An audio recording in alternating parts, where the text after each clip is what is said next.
in regard to consideration of the petition by one Esther Mbithi. Chairperson, Labour Committee, please. Kindly proceed. Press your mic on.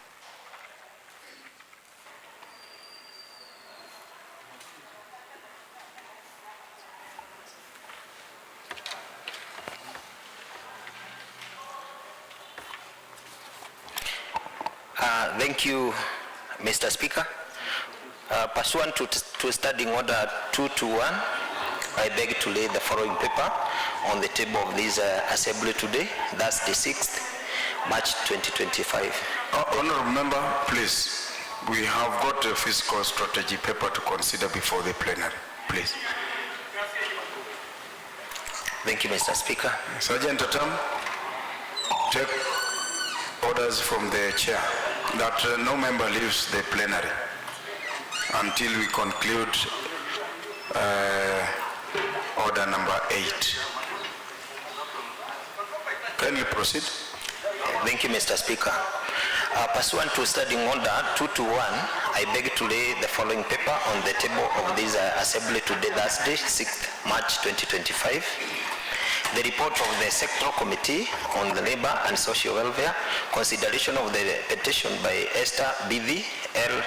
stroke number 2015-00-71668. Honorable Catherine, please, a member is on the floor.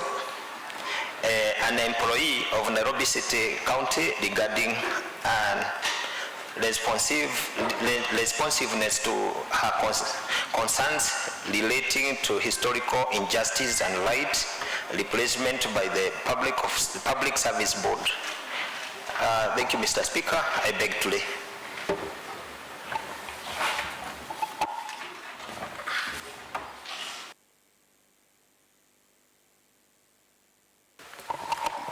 Chairman, are you through? Yes, Mr. Speaker. Thank you.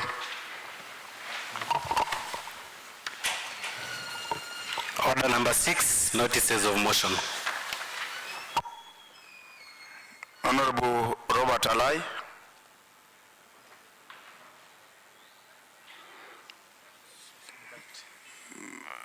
Is Honorable Alai in the house, or did he delegate the same to anyone?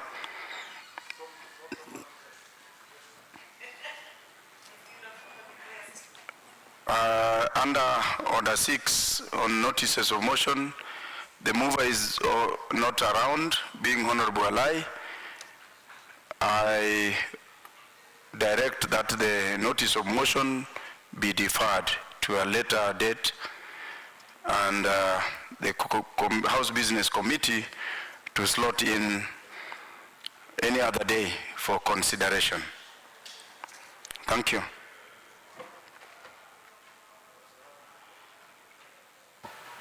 Order number 7, statements. Sospita.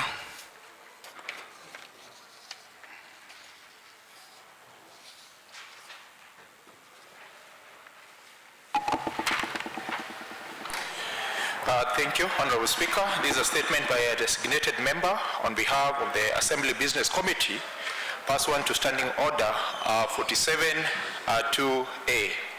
Honorable Speaker, pursuant to Standing Order 47-2A, on behalf of the Assembly Business Committee, I rise to give the following statement regarding the business appearing before the Assembly for the week beginning Wednesday, 12th March 2025.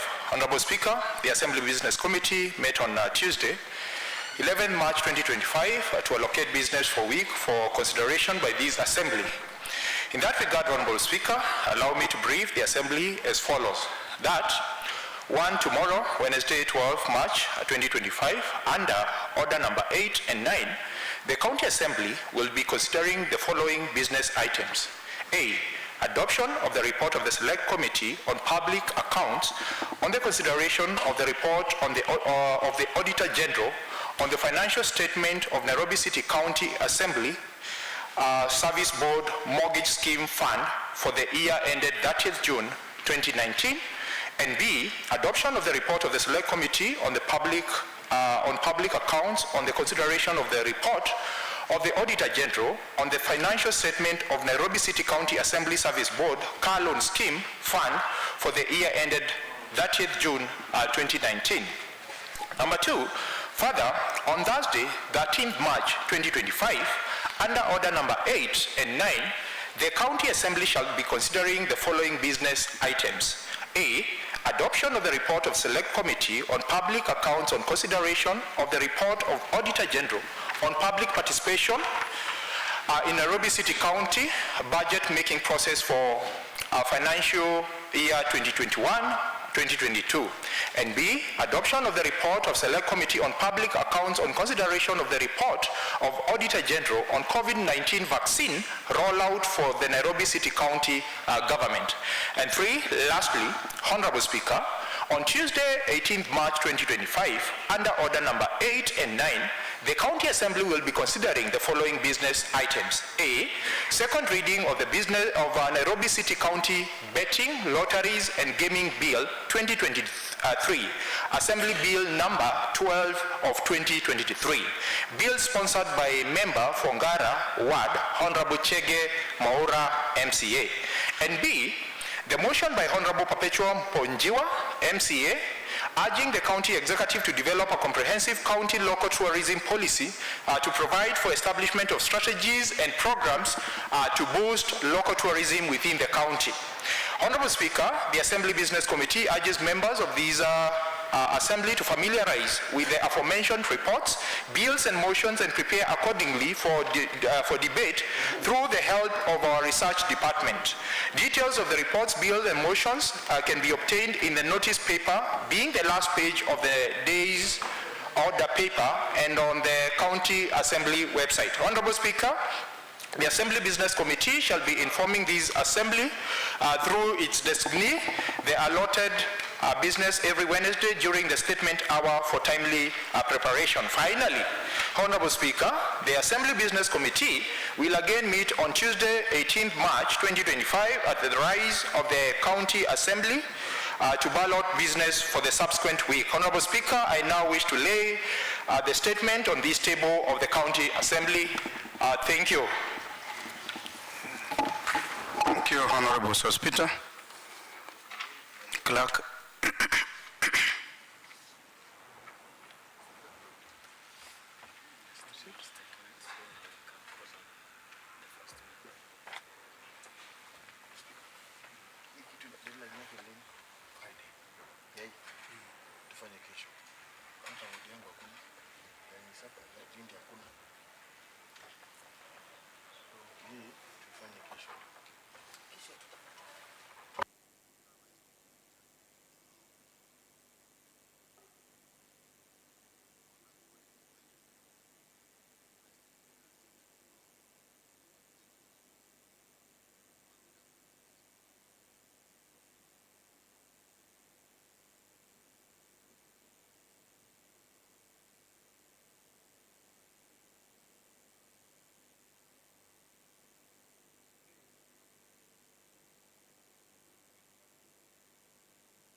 Okay, under order 7.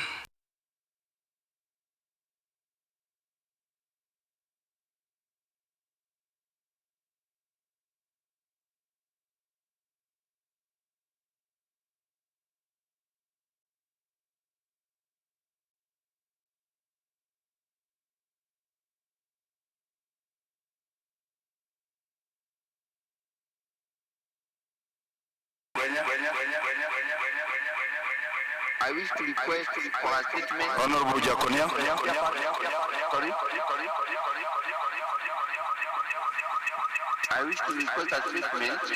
You've got a request for statement on justice and towards regarding the removal of workers from major streets in the justice and legal affairs. Honorable Speaker, in January 2025, the county government Kindly, Sergeant Tam, facilitate the honorable member.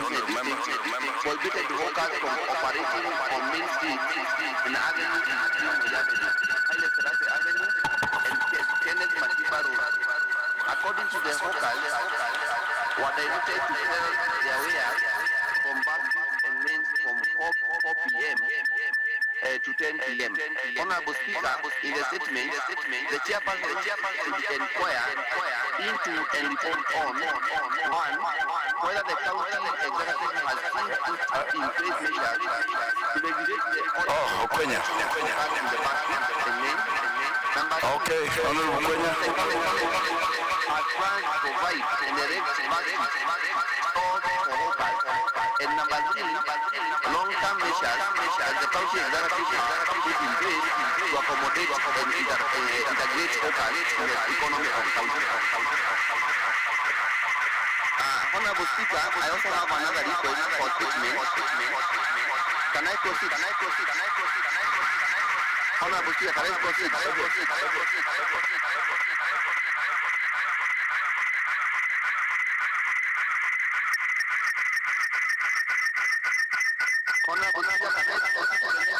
next statement? Kindly proceed, honorable member. Thank you, Mr. Speaker. A request for statement and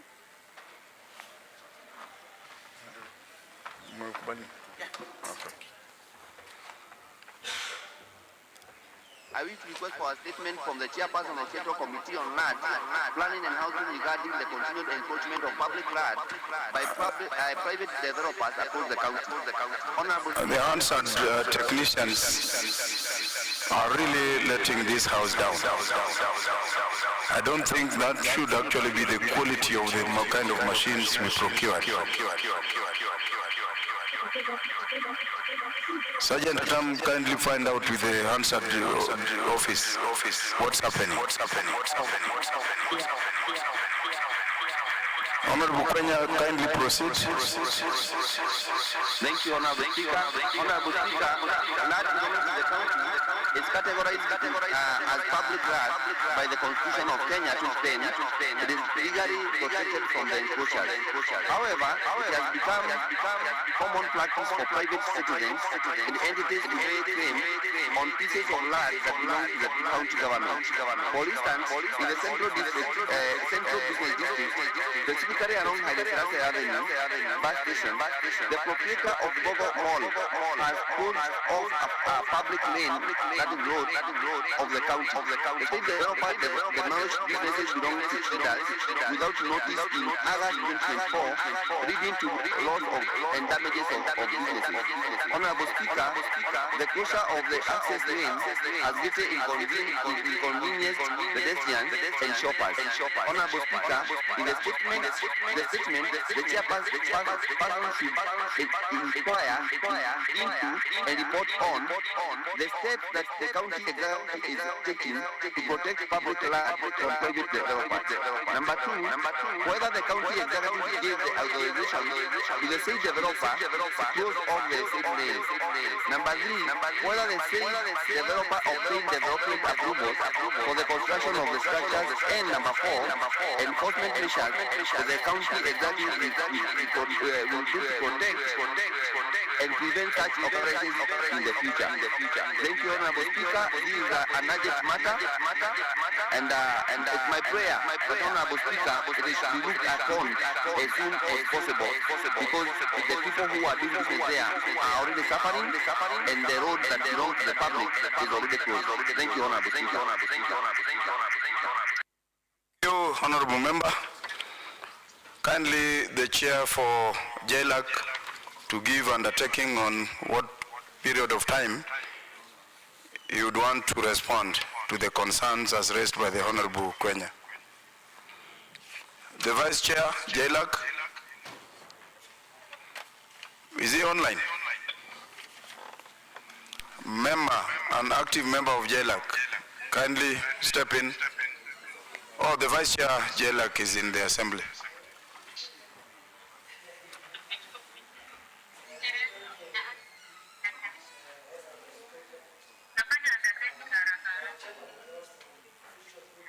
Mweke hapo. Anasikia kweli? Ungeweka pale.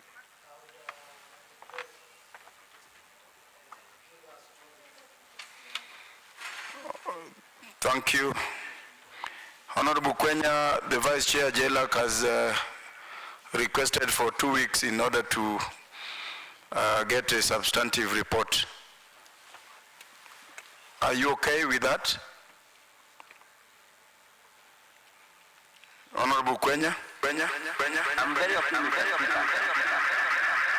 It is in order. Are you able to get hold of the Honorable Member? Yes, Honorable Speaker, I can hear you, and I'm very okay with that. It's okay. Thank you. Kwenya, proceed. Bring the mic. I'm done, Mr. Speaker, I'm done. You have a second item under your name. I've already read the first one for the hawkers, and I've read the one for the private developers.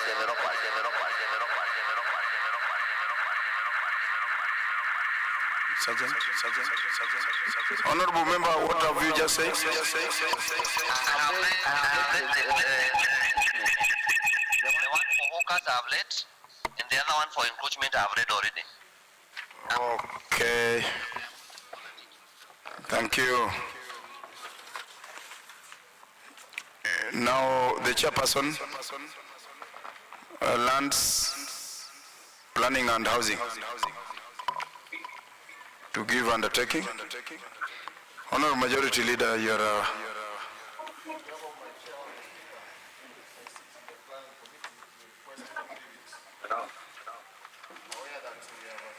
recessed in a week's time. If 3 weeks can do for us, we'll be able to respond to the Honorable Kwenya. Hereby I'll instruct the chair as such. Thank you. Honorable Kwenya, I hope the leader of majority is clear. He's requesting for 3 weeks. Now that we are only left with one week to proceed for the short recess. I hope that is in order. It is in order, Speaker.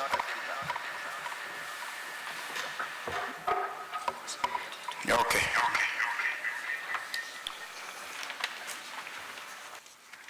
Honorable Jaconia has requested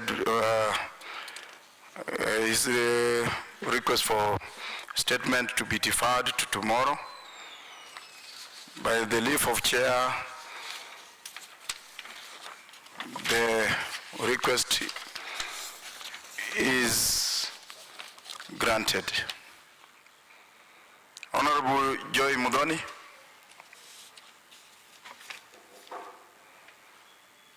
Deferred. Clerk, proceed.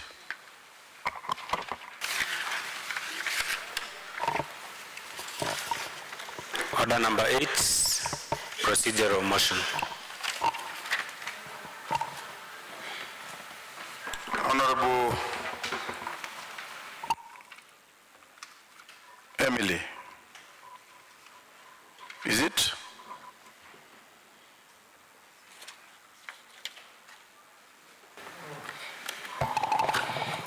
Thank you, Honorable Speaker.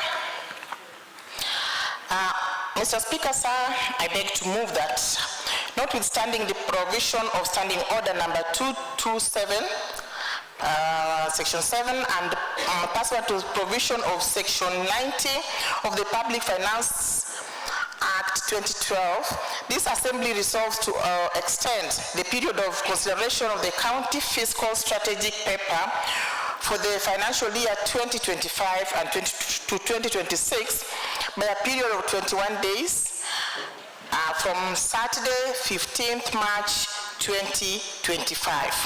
Mr. Speaker, sir, the pivotal role of the County Fiscal Strategic Paper plays in any financial year.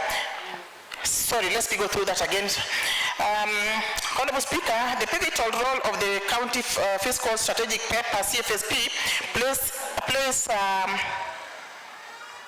in any given financial year is secured by the provision of Section 117 of the Public Finance Management Act 2012 and our very own Standing Order 221. Honorable Speaker, the paper plays a role in determining and setting the broad strategy priorities earmarked for the implementation of the subsequent financial year. Most importantly, the paper sets the ceiling for the respective sectors beyond which their respective budgets submitted in April should not be exceeded. Mr. Speaker, the CFSP and the Debt Management Strategy Paper 2025 for the financial year 2025-2026 was submitted to the County Assembly, tabled on Tuesday, 4th March 2025, and committed to the committee, to the Select Committee on Finance, Budget and Appropriation Committee for consideration and reporting in line with the standing orders. The provision of Section 1176 of the PFM Act 2012, as read together with Standing Order 277, requests that CFSP be considered and approved by 15th March each year. In this regard, therefore, it is expected that the paper be approved not later than this coming Saturday. However, provisions of Section 104 of the County Government Act 2012 provides that a county government shall plan for the county and no public funds shall be appropriated outside a planning framework developed by the County Executive Committee and approved by the County Assembly, retreating to the provision of Section 1171 of the PFM Act. The law dictates that the county treasury shall align its county fiscal strategic paper with the national objectives of the budget policy statement (BPS). This provision of the law expects that an approval of the BPS should be proceeded considering the CFSP BPS should be proceeded consideration of the CFSP. Once again, the reality of our time, Mr. Speaker, is that the National Assembly is here to dispense of its consideration of the BPS, making full legal compliance a difficult task. Consequently, Mr. Speaker, the comprehensive reading of the above provision leads to the inseparable conclusion that approval of a county annual development plan, CADP, informed the preparation of the key budget documents, including the county fiscal strategy paper, CFSP. It is, however, noted that as it stands, the County Assembly has just dispensed the consideration of the ADP, which has a number of recommendations that should inform the county fiscal strategy paper. It therefore implies that the hands of the County Assembly are tied, making timely consideration and subsequent approval of the submitted CFSP not properly grounded, legally and procedurally speaking. Therefore, it would be impractical to consider the submitted document and comply with the timeline set for 15th March 2025.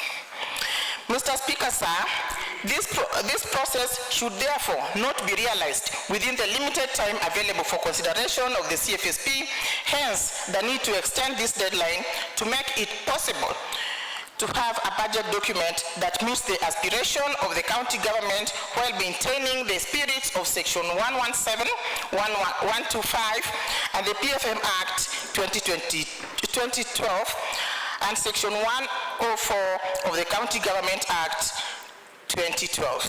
In doing this, Mr. Speaker, I'm guided by the provision of Section 90 of the PFM Act 2012, which allows this House to extend timeline for consideration of the documents submitted to it under that specific statute.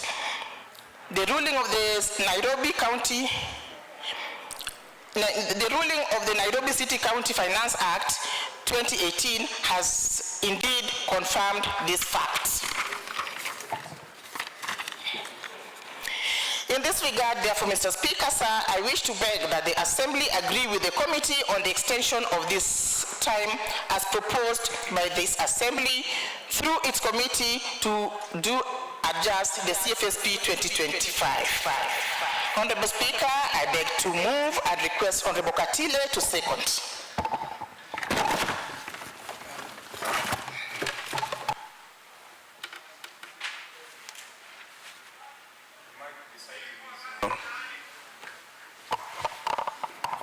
Thank you, Mr. Speaker. Indeed, Honorable Emily has laid out the many reasons as to why we should be granted this extension. As an assembly, we are all aware that today is when we started receiving briefings in our committee on the CFSP, and also, Mr. Speaker, owing to the fact that the budget policy statement is not yet ready from the national level, it is prudent that this extension be granted because we will not have dispensed with everything by 15th, noting that today it is the 13th of March, and because of those reasons and the reasons read out by Honorable Emily, I beg to second. Honourable members, under Order 8 on procedural motion, I now propose that, notwithstanding the provision of Standing Order 227-7 and pursuant to the provision of Section 90 of the Public Finance Management Act 2012, this Assembly resolves to extend the period of consideration of the County Fiscal Strategy Paper for the financial year 2025-2026 by a period of 21 days from Saturday, 15th March 2025. Honourable members, plenary.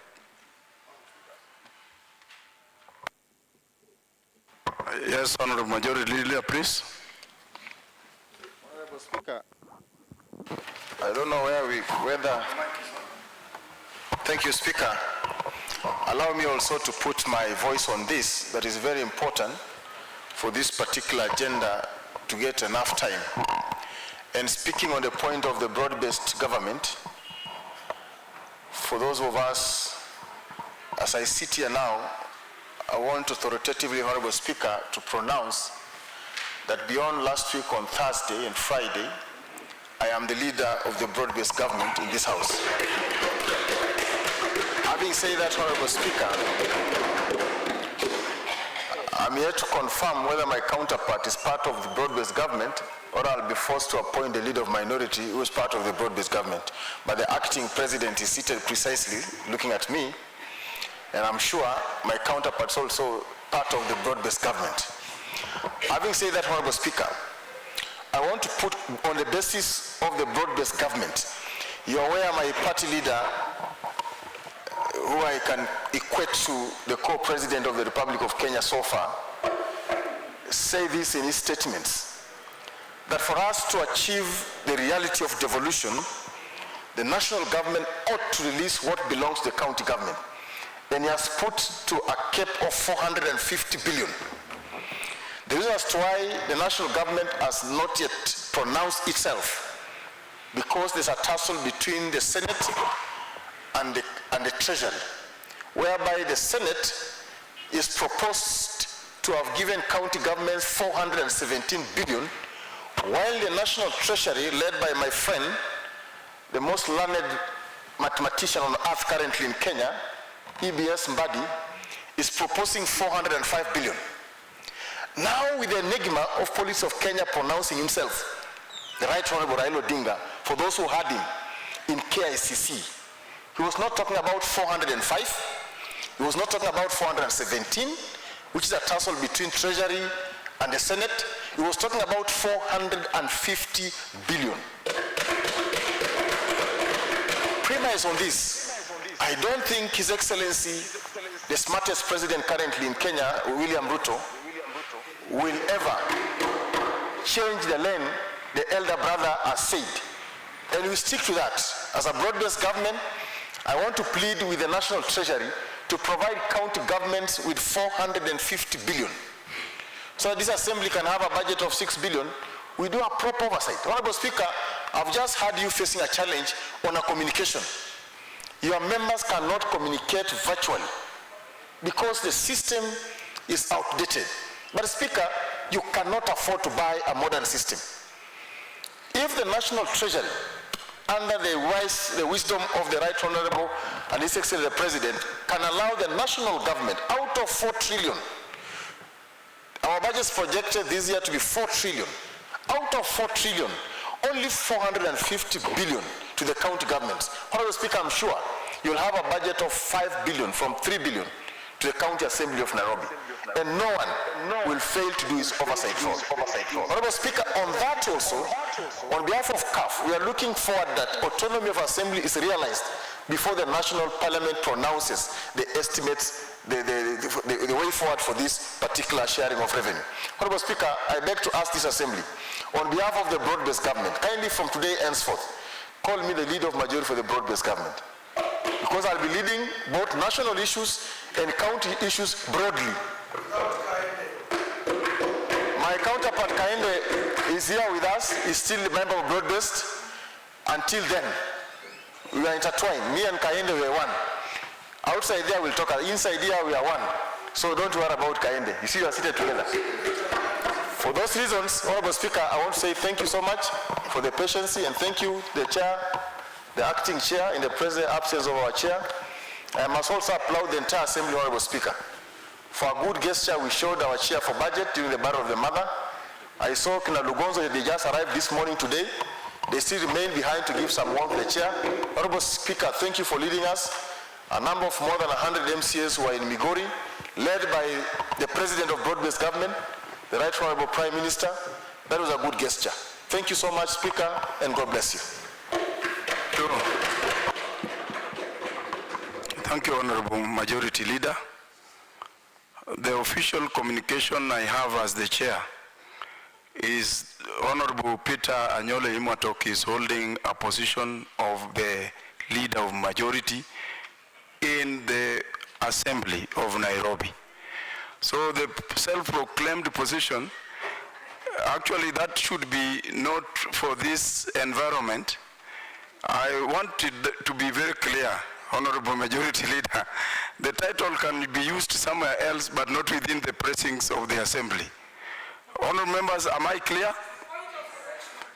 You can't correct the chair, Honorable Catherine. Sergeant Chatam, please. Honorable Chengjara, kindly proceed and...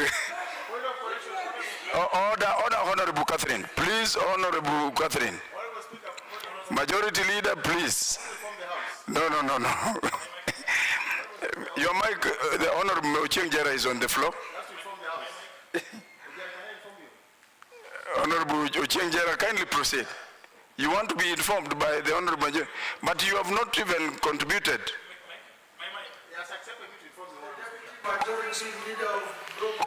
Thank you, Honorable Speaker. Yes, Honorable Majority Leader.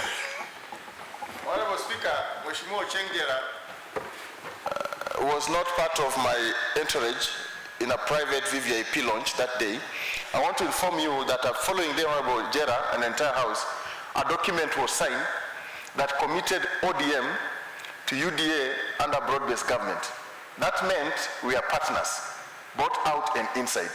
So therefore, Honorable Jera and the rest, including the Speaker, you cannot challenge Raila Amolo Odinga. Thank you, Honorable Majority Leader, for agreeing with the chair that the said MOU was signed at KICC and not within the precincts of this assembly. Thank you, and you stand guided. Honorable Chingjera, kindly proceed. Thank you, Honorable Speaker. I'm also delighted to have a word in regard to this annual development plan 2025. Honorable Speaker, before I mention anything about this, Honorable member had actually requested members to stay behind because of this agenda number 8. This is quite critical to your role as an elected member. Please, it's carrying all your development agenda. I don't know whether at least you have gone through the fiscal strategy paper and seen what actually is intended for your award. Kindly come up this side. thank you, Honorable Speaker. Kindly, Leader of Majority, please. Let Ochieng Jera proceed. Honorable Chairperson for Trade, don't engage the member. Kindly proceed. Honorable Speaker, I'm saying that I'm equally very much happy to have a word in regard to this document. Allow me, before I say that, Honorable Speaker, that while the Majority Leader for the broad-based government was engaging us here, his deputy was silently looking at him, not happy. I don't know what's happening between the two, because they serve in the same office, and his deputy is not happy. But I'm sure that collective responsibility will force Honorable Kaende to support what his boss has signed with the broad-based. Otherwise, Honorable Speaker, as much as I refer to this document as a very much elaborated document, they have indicated the request made by each ward across Nairobi, which is more detailed, and I'm very happy about it, Honorable Speaker. But the only concern I want to put across, Honorable Speaker, is that submissions from my ward Lindi were omitted. Can I conclude this? Honorable Emmy, just give him time so that you may respond effectively. I think he's talking about something that we have not even discussed. That is the ADP. We have not looked at ADP, and that's what he's referring to.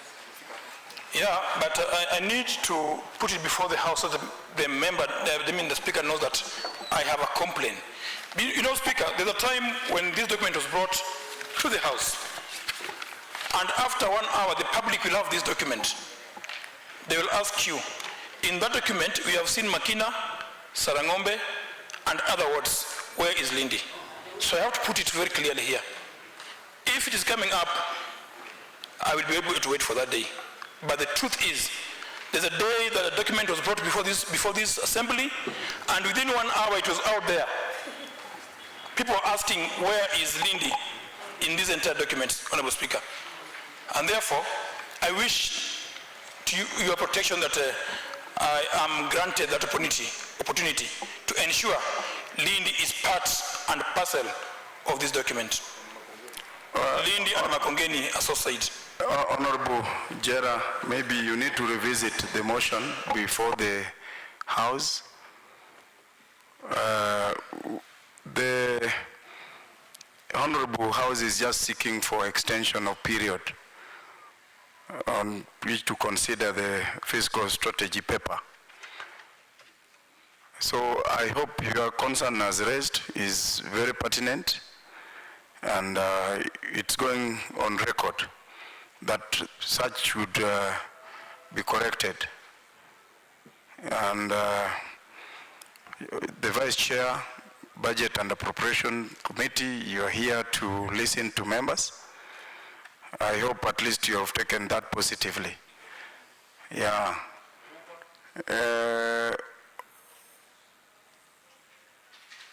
My screen is clear, an indication that we have no more members to contribute under this order. And I so request the mover of the motion to make a statement of reply.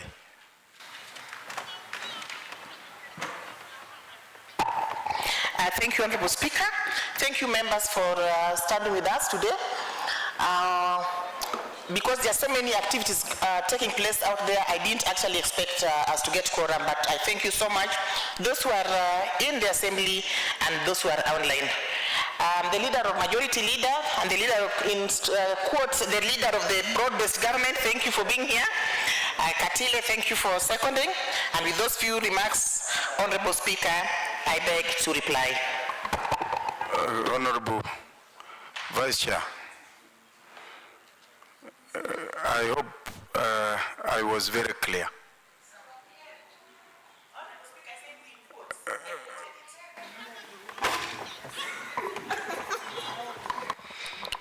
Honorable members, I now rise to put the question that notwithstanding the provision of Standing Order 227-7 and pursuant to the provisions of Section 90 of the Public Finance Management Act 2012, this Assembly resolves to extend the period for consideration of the county fiscal strategy paper, the fiscal year 2025-26, by a period of 21 days from Saturday, 15th March 2025. Honorable members, may as many of the similar opinions say ayes. May as many of the contrary opinions say nays. The ayes have it.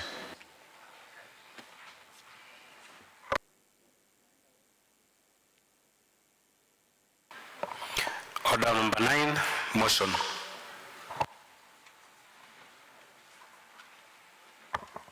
The Vice Chair, please proceed. Thank you, Honorable Speaker. Before I proceed, I'm kindly asking the Vice Chair of WDF to move a little bit further, because I think he's trying to talk to me so that we can change some of the projects, and then yet he didn't come to us early enough. Thanks, he has moved. Mr. Speaker, I beg to move that this Assembly adopts the 23rd report of the Annual Development Plan for the financial year 2025-2026.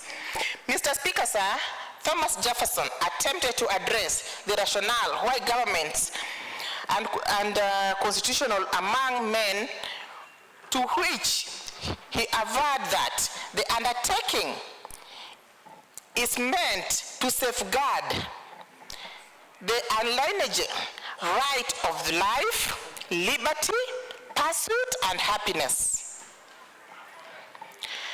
Picking up from this foundation guarantees, Mr. Speaker, development planning is meant to ensure that the people affected by the action of government can keep track of the service delivery roadmap.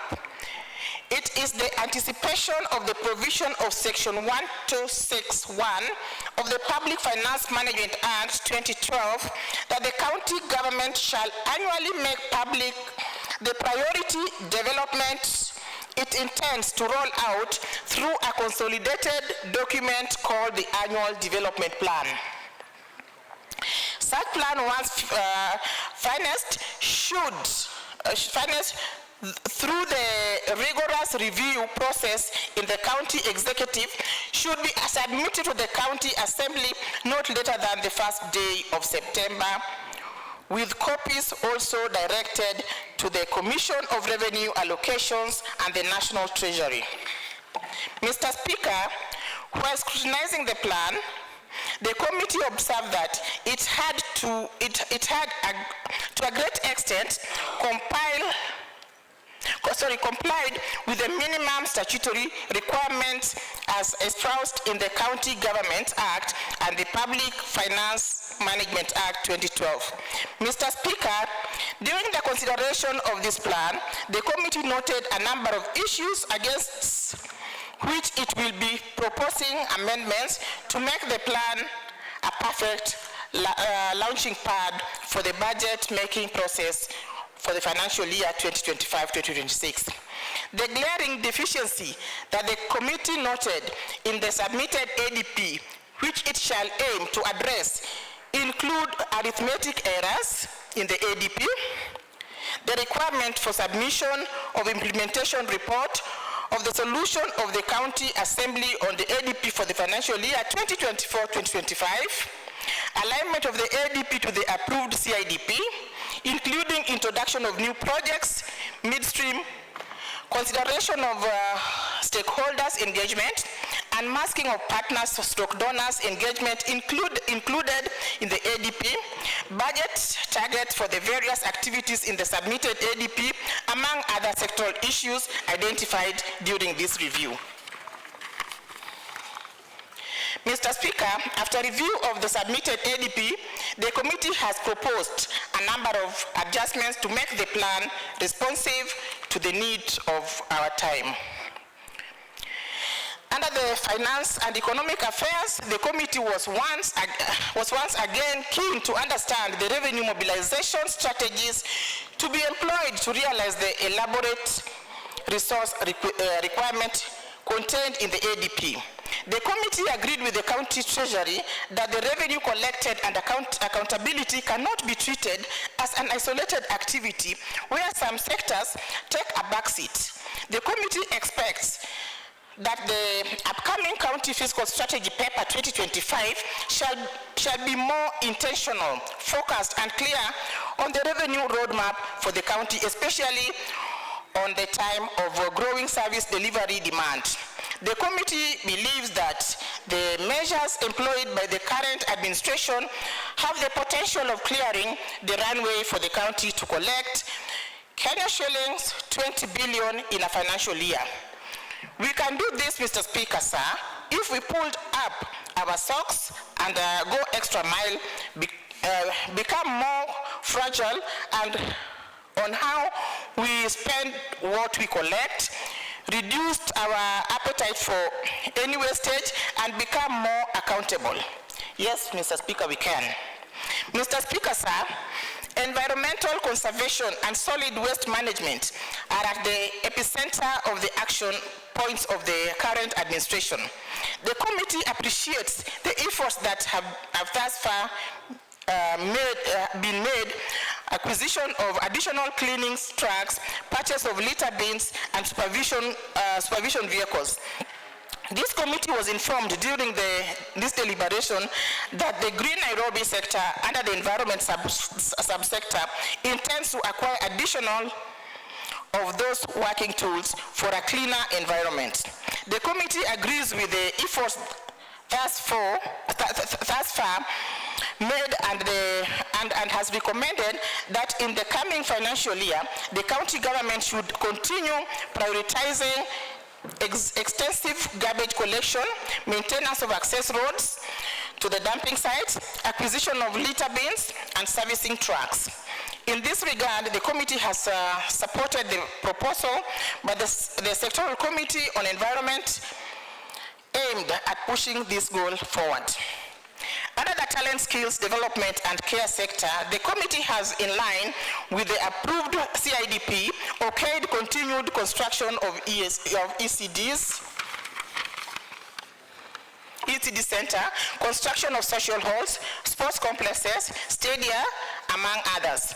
In addition, the committee has maintained its sights on the quick wins that benefits our people the most, especially bursaries. In addition, the committee has once again recommended that the sector prioritize the construction of safe houses, training of survivors of gender-based violence, establishment of units for children with disabilities, and employment of caregivers.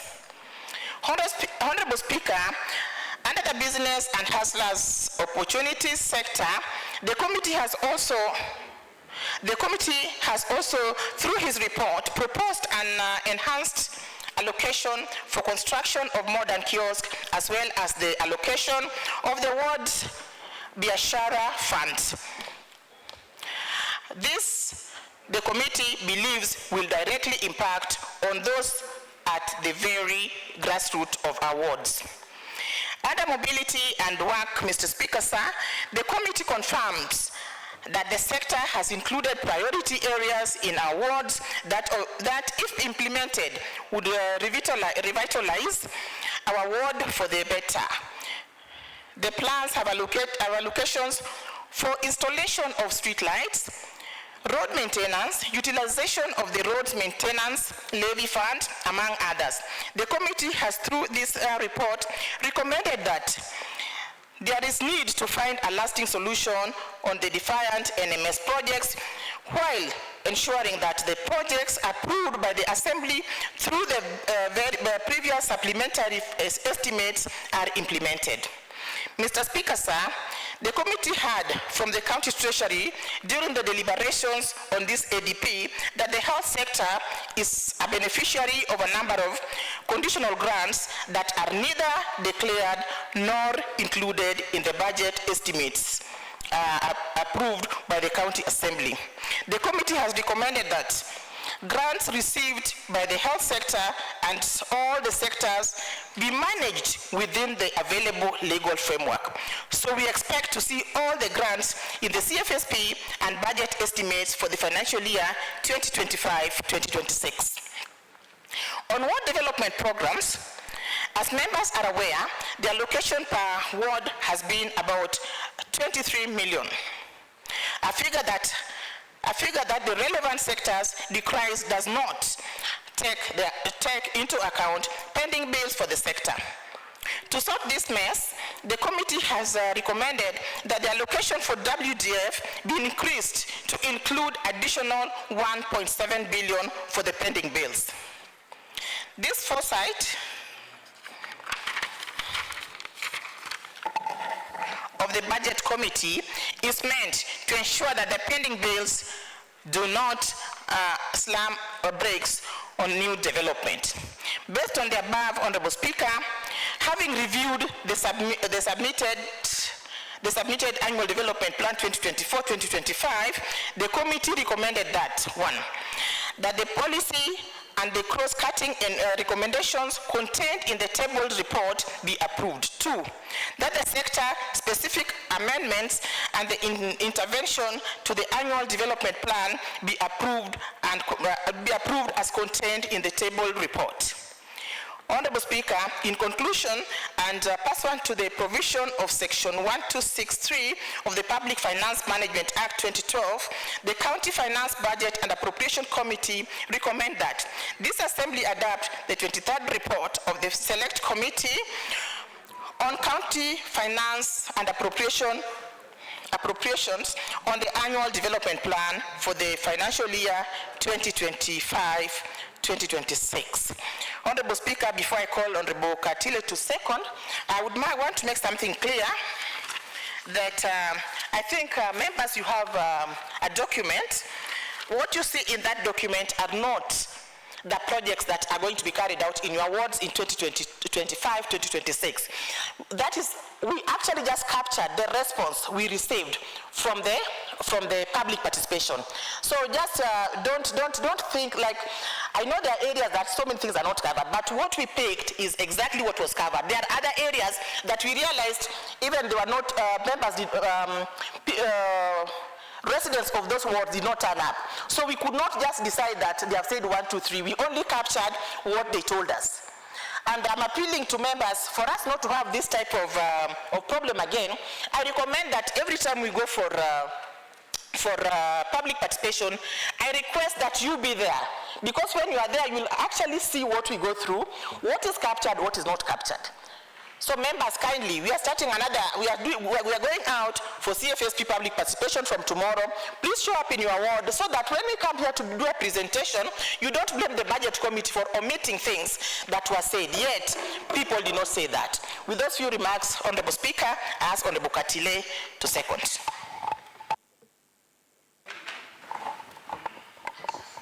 Thank you, Mr. Speaker, and thank you, Honorable Emily, for the elaborate explanation of the document before us. Indeed, this document, when you have a look at it, you can see that the Assembly discharged the mandate of ensuring that they involve the community in the budget-making process, which is a very critical tool to show that we respect the views of the residents of Nairobi City County. And with that, Mr. Speaker, I beg to second. Thank you. Honorable members, I rise to propose the question that this Assembly adopts the report of the Committee on County Finance, Budget and Appropriations on the consideration of the Nairobi City County Annual Development Plan Fiscal Year 2025-2026 laid on the table of the Assembly on Tuesday, 4th March 2025. Honorable members. Yes, Honorable Majority Leader, please. To stand and first of all, Honorable Speaker, I do stand hereby emphatically to support this report. But Honorable Speaker, with very, very, very hard comments to the acting chair, just taking from where she stopped her presentation. Honorable Speaker, the spirit of the Constitution envisaged a public participation.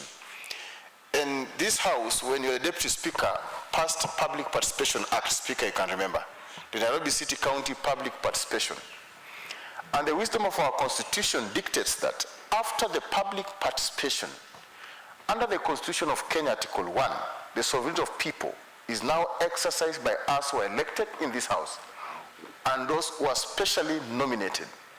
And this spirit is carried through a committee of budget and appropriation, which needs to know, or to know, that there are 85 wards, Honorable Speaker. And the Court of Appeal had a ruling that said public participation should not be just a ceremony. It must be qualitative and quantitative.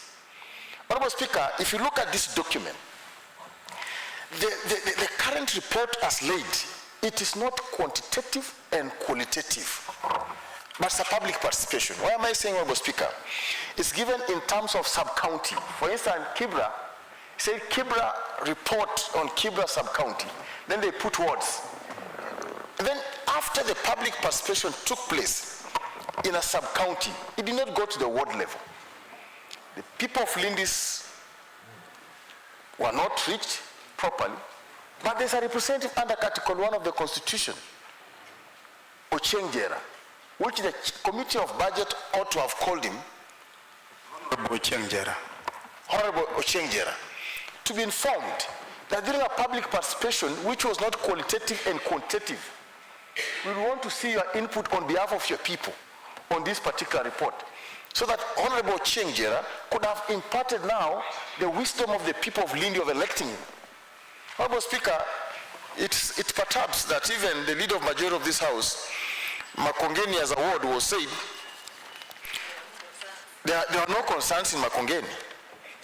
Honorable Speaker, just because I'm the leader of government business and broad-based government, ordinarily, Emily Ndenyo Duor, the acting chair today, could have faced this House. But all said and done, Honorable Speaker, I want to implore upon the Budget Committee, as they do the budget estimates, let's go to regional CIDP that informs the development agenda of the entire county.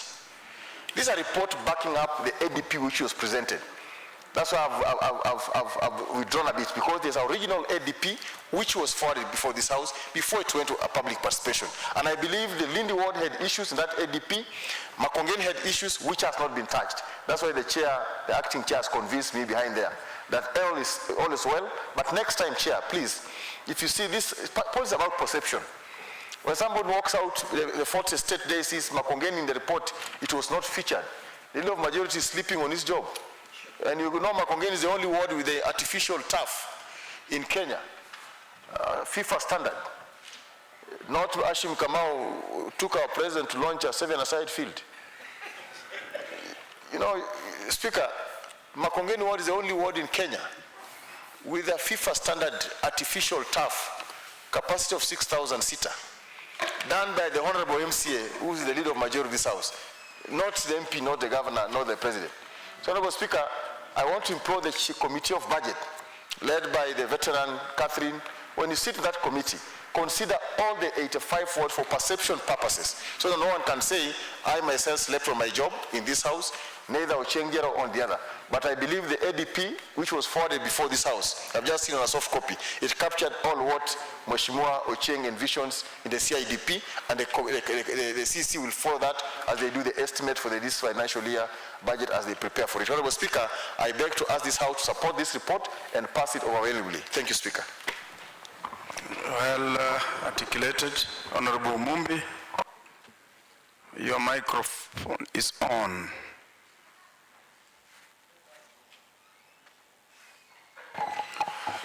Thank you, Honorable Speaker. I also want to appreciate the Budget Committee on the said report. Now, I like the conversation because we are talking about budget, which again cannot be discussed without talking about the revenue of this county. And it's an interesting topic, because as we discuss this, we are discussing while the system, the revenue collection system of this county remains unknown. It's quite interesting, Honorable Speaker. Number two, I look at the report, and in particular the budget of the county. Maybe picking it up from last year, where we had a budget of 43 billion, in anticipation that 22 billion was to be collected through on-source revenue, and 21 billion was to come from the exchequer. Based on the report from the executive, where we managed to collect 12.8 billion, which was largely celebrated because it was the highest collection since the establishment of this county, and it was being compared to Kidero's time, which during Kidero's time they had managed to collect 12.1 billion. And again, this was around 2014, 2015 there. So as we celebrate, we are talking about an increment of 700 million, because during Kidero's time it was 12.1, and now we were able to collect 12.8 billion, Honorable Speaker.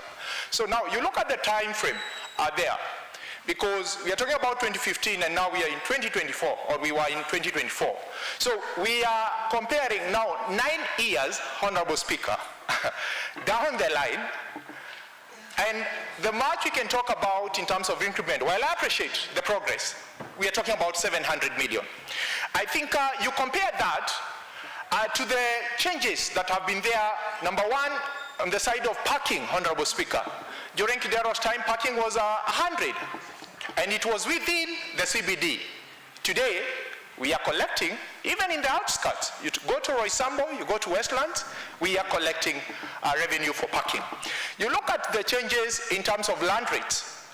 Excuse me, Honorable. I'm coming to my point, Honorable Speaker. I don't expect Honorable Member to engage a sergeant at arm when a member is making some contribution which are quite critical to your ward. Honorable Dan Oria, kindly hold on a bit. Yes. Thank you for that security, Honorable Speaker. Now, Honorable Speaker was talking about the changes have been there in this county. You look at the approvals in terms of the number of buildings that have come up in the said period of 9 years. You look at the subdivision of land. You look at the transition in terms of parking rates, and much more, Honorable Speaker. So that in itself should explain where we should be as a county when it comes to revenue. Now, my point, Honorable Speaker, is here. That we continue to have an ambitious, a very ambitious budget, yet in the history since time immemorial, we've never even, gotten to somehow a half. We've never gotten to the target, or we've never collected as per the target. Honorable Speaker, I find it that being unrealistic and insincere to ourselves. So it's high time maybe the budget committee looks into such realities. Number two, Honorable Speaker, I look at the collection system that is there currently. This system is not configured to reflect the lowest unit of our county, which is the ward. Honorable Speaker, I did submit a letter requesting to know the revenue collection within Roysambu. I submitted a letter through the revenue collection department.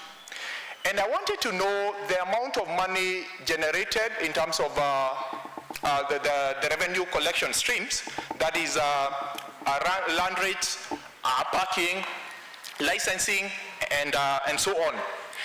It's very unfortunate, Honorable Speaker, that we have a collective system where all the land rates money is put. It's not divided as per the ward. That raises some question, Honorable Speaker, because you look at the total amount of target, because each and every ward has a targeted or an amount that they should raise in terms of revenue. So that amount, which now is a culmination of the total expected amount of own source revenue for the county, is broken down into wards. And now, when you get to the ward, Honorable Speaker, there is a way they have categorized that as per the revenue system. For example, let me give you an example with Roysambu ward. The target last year was 228 million. It was the highest within Roysambu as a sub-county. Now, I look at the breakdown in terms of own source revenue. It was 170 million was expected to come from land rates. Parking, it was, I think, around 20 million. Licensing and the likes.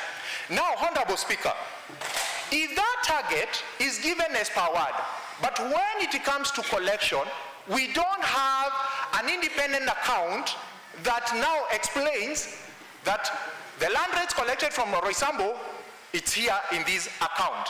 So we don't have that.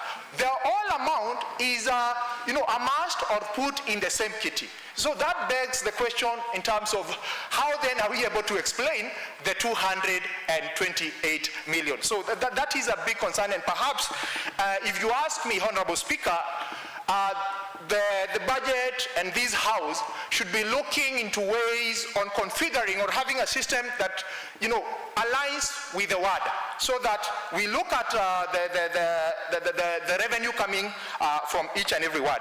Honorable Speaker, allow me also to get into the wage bill a bit, because I look at the increment of our wage bill as a county has been increasing for the last 2 years with 2 billion.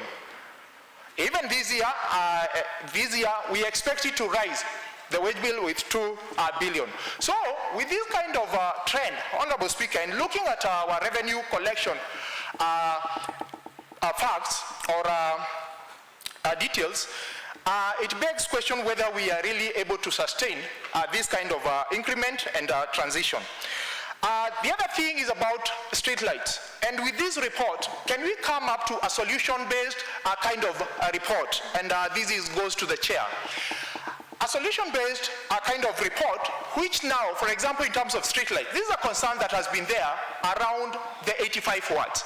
But today, we ask ourselves, how many platforms are working for the street lights? Can I tell you, there are less than 5 today as we are speaking. Honorable Member, your light is on. Honorable Speaker, can I request 2 minutes kindly so that I summarize? I'll try to summarize, Honorable Speaker. Granted, please. So thank you. Let's get to solution-based kind of report so that we begin to ask ourselves. Like in the last year, we've had 5 platforms, streetlight platform. So when it comes to reporting through the desk of the budget committee, let's get to see how many platforms have we increased to come and address the issue of the street lights. Because if we continue having this conversation without really explaining what have we been able to do, what have we achieved in terms of addressing that issue. Now, WDF again, here we are, since last year, we've not had payment for WDF. I like the suggestion that you've said we want to have 1.7 billion allocated to go towards paying the pending bills. Now, we go to the pending bills. I agree and I appreciate that. But then, if we are not able even to address as in we are not able to exhaust or benefit from the existing allocation of 1.9 billion, then that begs again another question, and somehow it's something that needs to be looked into. Anyway, having said all that, Honorable Speaker, I think I want to say thank you and request that as we move forward as a House, I think let's begin to be sincere to ourselves, let's begin to do things in the right way, because if we lie to ourselves, then we are lying to even the Nairobians, and we are not being sincere with ourselves. Yet we have a mandate to transform this county. This is our home and this is our country. Thank you, Honorable Speaker, and the Budget Committee, I know you will look into those concerns. Thank you. Thank you, Honorable Sospita. Indeed, your contribution has highlighted on areas which are of concern and should be of concern to the House as the representatives. On the revenue decline, actually, that one of the reasons why we are facing financial constraint as we speak now. We are not able to finance our budget properly. So, indeed, members should look into this critically. Honorable Munga, Chairperson, for... Thank you, Mr. Speaker. Possibly I want to support the report before us, though I haven't taken time to go through it. But I've seen a report on what was captured in Kabiru, Mr. Speaker. That is a true reflection of what people of Kabiru want. But my big question, Mr. Speaker, will be, when it comes now to implementation part of it, Mr. Speaker. Honorable Chair, the question is directed to who? The move of the motion, which I believe is the Vice Chair. To the executive or to the House? Basically, it's the executive, because the implementers of the entire process. You get? Kindly proceed. Good projects are given, or good views are given by the public, but when it comes to implementation part of it, Mr. Speaker, we are doing injustice. We are actually doing injustice to our people. We prepare budgets here, budgets are passed. When it comes to supplementary budget, Mr. Speaker, everything that was captured in that budget is actually watered down, and is actually killing not only my morale, but is also killing the morale of Nairobians. So I'll urge the Budget Committee to ensure that whatever is captured in this process, Mr. Speaker, is actually implemented for us to ensure that we work for the efficiency of this country. But lastly, Mr. Speaker, there is an aspect of revenue collection in this county. What is actually killing this county is the revenue that we are supposed to collect. I was misquoted one time when I said we are doing badly in terms of revenue collection, Mr. Speaker. But the reality of the matter, we are losing it out. It's either we be realistic with what we have, we make a budget, because if we can collect, the chair is here, if we are able to collect 13 billion, Why should we prepare a budget of 42 billion? We need to be realistic. Let us prepare a budget of 32 billion or 34 or thereabout, because that is the true reflections of what is there on the ground, Mr. Speaker, so that we don't promise people things that we cannot implement. Let us be realistic.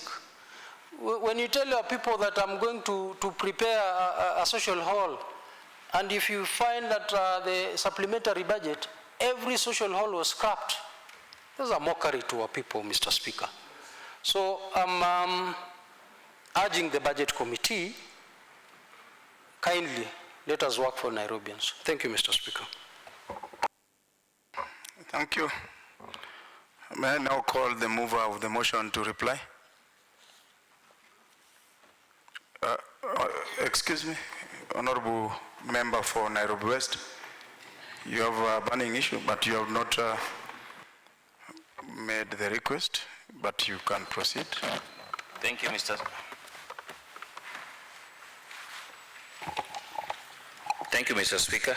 I rise to support the motion, Mr. Speaker, but in this regard also, I would wish to, as the committee is requesting for more allocation to cater for the pending bills, I wish they work on bringing down or stopping this issue of pending bills, because it's really affecting us and our contractors.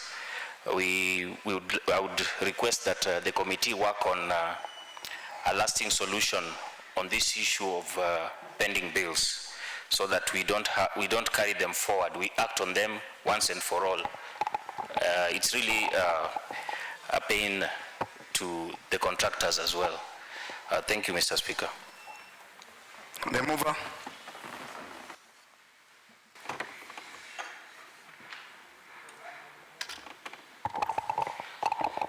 Thank you, Honorable Speaker, and thank you all members for your contribution. I'm going to try and tackle some of the issues that you have raised. First, the majority leader is not available, but I'll still try and address this. The issue of public participation. We get where you are coming from, that we need to do public participation all the way up to the ward level, but we also must note that we do not have, public participation needs funding. For every ward you go to, you must facilitate, you must have a tent, you must have everything, it must be facilitated. And because we don't actually have enough money, we decided that instead of doing the public participation in all the wards, we can do it per sub-county. It is just because of lack of funds. And I think you are aware of what even the speaker had mentioned, that the revenue is the biggest problem, that we cannot do quite a number of things. That includes the public participation. Then there was the issue of Honorable Suspector talked about the revenue collection also, but this is I addressed the issue of revenue collection. It was addressed in the moving the moving notes. If you heard what I said, it is one of the issues, the concern that we raised. Then there's a strategy to collect revenue to support to support the ADP. You had that concern, but this is contained in the CFSP that is actually just been was brought to the House last week, and we are starting a public participation. It will be actually brought even at the committee levels. So it is there, and you'll be able to see it, question it, and make corrections that are necessary. It is in the CFSP. You also brought the issue of the system. How the system that are being used. When it comes to the system, how they function, this actually goes to ICT. So really how the system of revenue collection is being used, this goes to ICT and not to the budget committee. They're supposed to look at the system. That's the whole role of the ICT system. So probably you can raise that issue as a statement and address it to the relevant committee. Honorable Emily, you stand corrected. Kindly revisit the Act properly so that you get to understand the role of the budget and Appropriation Committee as a committee tasked with the revenue. The system in this case, yeah? Mr. Speaker, sir, our role is to check the revenue collection. But then the ICT, that's why you have the ICT department, because, for example, I think they have brought in quite a number of issues on how the revenue is disappearing, especially the revenue that is being paid online. And that is why I'm bringing them in, because if we are losing revenue somewhere along the line, then that is their department. But I stand corrected, Mr. Speaker, sir. The ICT committee must be fueled by the Budget and Appropriation Committee. We'll do that, Honorable Speaker. Yes. And then there's Kabiru, you talked about the implementation. This is an elephant we have in the house and we have in the county. And I think severally it has been brought into this house that implementation is not being done. And Mr. Speaker, sir, if I beg I stand to be corrected, but this actually stands, this is the responsibility of the executive. The implementation is actually, we pass our bills, we pass our motions, we have our budget, but at the end of it, who implements it? The executive. Honorable members, the tools of trade, actually a committee is bigger than the executive. A committee is bigger than the executive. And that is the Constitution. So are you through with your reply? Kindly conclude. To order people not to advertise. The sector does not advertise. Sorry. Thank you, Honorable Speaker. I know it is with us, but Mr. Speaker, sir, let me. I stand to be corrected. But how many times have those issues been brought here? As an assembly, sometimes our hands are tied. So it is our mandate to do it.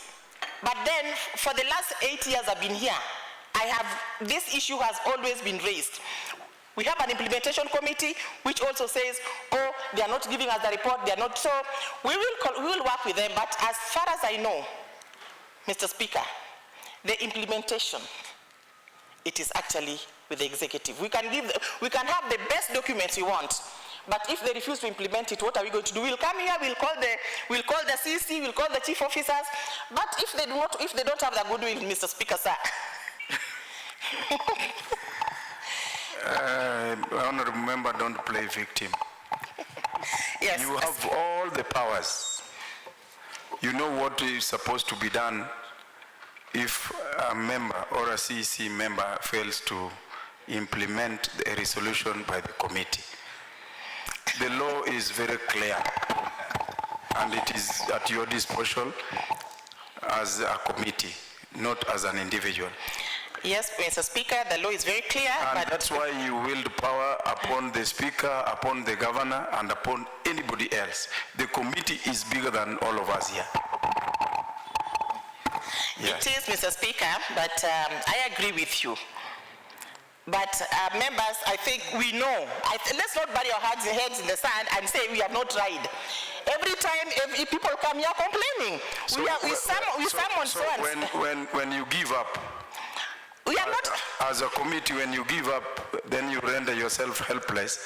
Then now you need to resign and reseek the mandate, or even just forget about elected position or representing people. Mr. Speaker, sir, can I ask you a question? I know I'm not supposed to ask the Speaker the question. Okay, can I make some clarification? Look at the health sector. We know there's a problem that we do not have drugs in the hospitals. The hospitals are not functioning.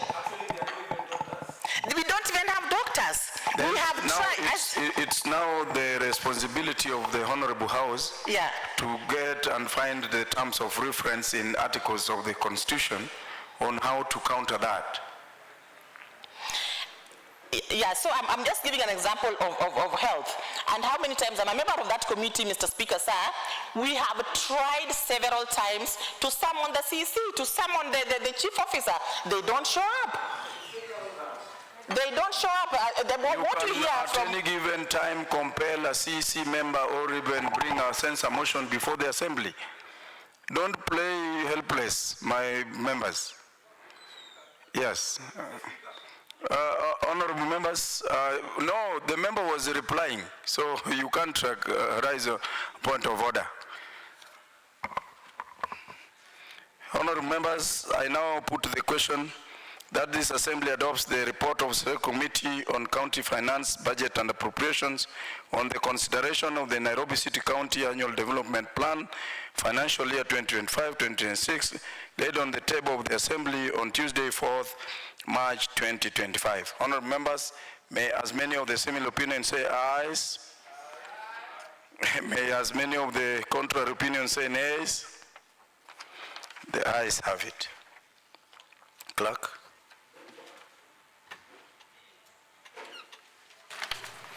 Order number 10, motion. The motion by Honorable Mugambi, Minority Whip. Is the honorable member in the House? Did he delegate the same to any member? I direct that the motion number 10 be deferred to the House Business Committee for consideration. Honorable members, that brings us to the close of the business of the day. I direct that the Assembly stand adjourned to tomorrow 2:30 p.m. Thank you, honorable members.